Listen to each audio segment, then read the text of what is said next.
कौन रखेगा हमें याद इस दौरे खुद गर्जी में। हालात ऐसे हैं कि लोगों को खुदा याद नहीं।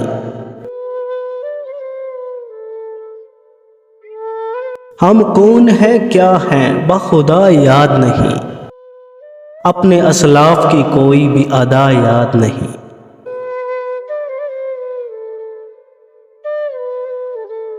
है अगर याद तो काफिर के तराने ही बस है, अगर नहीं याद तो मस्जिद की सदा याद नहीं।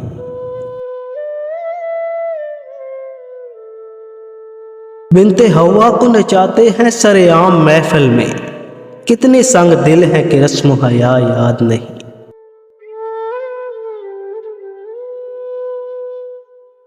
आज अपनी जिल्लत का सबब यही है इकबाल, सब कुछ है याद मगर खुदा याद नहीं।